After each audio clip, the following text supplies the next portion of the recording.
Kent by Meta Ryan, and Patrick Pearse by Ryan O'Donnell. That will complete the 16 books. Now we can get back to normal life again. So that's all I have to say. As the publisher, I'd like to say thank you to the two authors tonight, and they will both be speaking. Lorcan Collins is going to introduce them, and he knows an awful lot more about the whole thing than I do. So Lorcan Collins, one of our great heroes. Thank you. Thanks very much. Thank you kindly. Thank you very much for coming. There's a lot of you out there who have read these books and bought these books, and we appreciate that there are so many people who are dedicated to doing that. You know who you are, there's a fair few of you. We're on 11 and 12, as Michael was saying, and I can speak for Ruan, my co-editor, by saying this, that these two books are absolutely outstanding. Roisin and John did an absolutely champion job on the two of them, so we're very happy that it's going along quite well. Touch wood, we'll have them all ready for 2016. Around the year 2000, around the millennium, I was given a 1916 tour, and at the end of it I was chatting to a guy from California who was related to Colbert. He had a few letters on his hand with him, and they were from Con to his brother in America. And being the generous American type that he was, he wanted to give the letters to me for safekeeping. Of course, I suggested that a better place to house them, and one significantly less likely to sell them, would be Kilmainham Jail. However, he offered to copy them for me, and they sat on my shelf collecting dust for a long time, kind of annoying me for a fair amount of time, you know, but they were the sort of thing I really didn't want to throw out, and I just didn't know what to do with them. But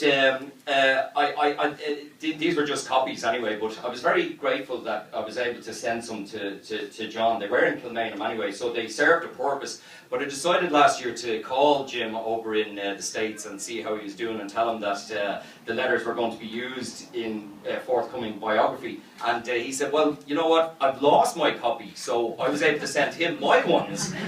And I began to think, in actual fact, we're often just minding these historical things, right? In many ways, it's our responsibility to mind these for the future as well, you know.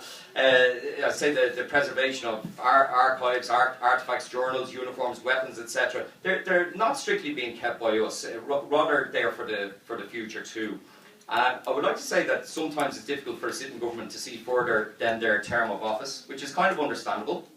In fact, sometimes it's difficult for them to see further than their nose. But we need to remind this government that they have a responsibility not only to the citizens of Ireland today, but to those another century from now who we need to preserve our heritage for as well. I think it's ironic that recently on the news, a lot of politicians were tutting as ISIS in Syria were destroying, albeit fake artefacts, but nonetheless it was sort of horrifying to see. Whereas here in Ireland, they seem to remain calm and unconcerned when the bulldozers of developers are revving up on Moore Street. Sean O'Callaghan, I actually didn't know Sean. Ruan knew Sean, and another person called Quaileen Nivrakon recommended him as well. And they were both very enthusiastic about him. And when you read this magnificent work, you'll agree that he really was the best man for the job. He had an enormous task, as it really appeared that there was not a huge amount of source material for him to plunder.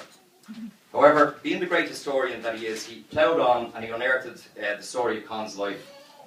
You read about a young man who sacrificed every waking moment of his short life for the Gaelic League, the Fianna, the IRB and the volunteers before he was executed at the really young age of 27. And I think John needs to be congratulated further for finishing his book in such a speedy fashion in the same year that he and his partner had their very first child.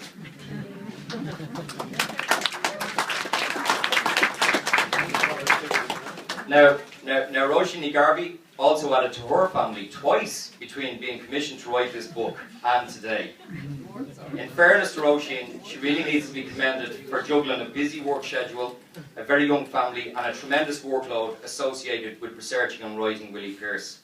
With this book she has brought Willie out from the shadow of his bigger and better known brother and enlightened the world to the fact that Willie standing alone is not poor old Willie, but was in fact a strong and dedicated revolutionary. Roisin is an expert on the Pearses at this stage and carries on the ideals of both brothers through her dedication to the Irish language.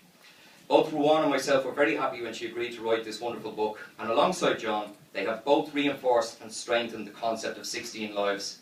Both books are very well researched and written in a very accessible style. Now, we are less than 1 year from the centenary, and many of us are eagerly anticipating the high point of the decade. I think you'll agree with me that it was very disappointing to see the first offerings from the marketing team who came up with the ridiculous management speak terms that we shall be bombarded with over the next while. Apparently there are 5 themes for 2016. Remember, reconcile, imagine, present and celebrate. The launch of the government programme last December coincided with a promotional video titled Ireland Inspires 2016. With images of the British Queen, David Cameron and Lord help us Ian Paisley, we were assured that Ireland was indeed a fabulous place to visit. However, in what could only be described as antagonistic, the marketing team who made the video declined to include Patrick Pearse or James Connolly, or indeed anything that was remotely connected with the Rising. I have to say it was the worst case of hat-doffing revisionism that I've ever seen. This is why it is up to us to celebrate the Rising as best as we can, especially at community level. Let them alone with their ridiculous slogans and their Google translations into Irish. Instead, we need to look at what we can do in our own areas, at community level, and set up small committees, maybe to erect plaques, or to put on a play, or get local kids to paint a mural, or perhaps do projects in school about the role that their parents, or well, their grandparents, or their great-grandparents played during the Revolution. As I mentioned earlier, these 2 books are number 11 and 12. The next 2 are already being edited. That's Michael O'Hanrahan, as Michael said, by Conor Costick, and John McBride by Donald Fallon. Both O'Hanrahan and McBride fought in Jacobs during the Rising, and the fact that both comrades ended up being published together was not by design, but is merely serendipitous. They will be released in autumn this year, and that will leave us 2 more, Thomas Kent by Meader Ryan and Patrick Pearse by my good comrade, colleague and esteemed co-editor Ruan O'Donnell. When those books are launched in 2016, there will not only be a big sigh of relief, I hope there will be one of the biggest lash-ups on O'Brien Press that we've ever seen. Michael O'Brien and Ivan O'Brien, Eden Lira, the late Mary Webb, and all the fantastic crew that are O'Brien Press need to be commended for having the patience, vision and enthusiasm required to keep this enormous project on track. And on behalf of myself and Ruan, we thank them, and we thank those 2 brilliant minds there who wrote these 2 books, and we thank you for coming out again to support 16 Lives. Good morning.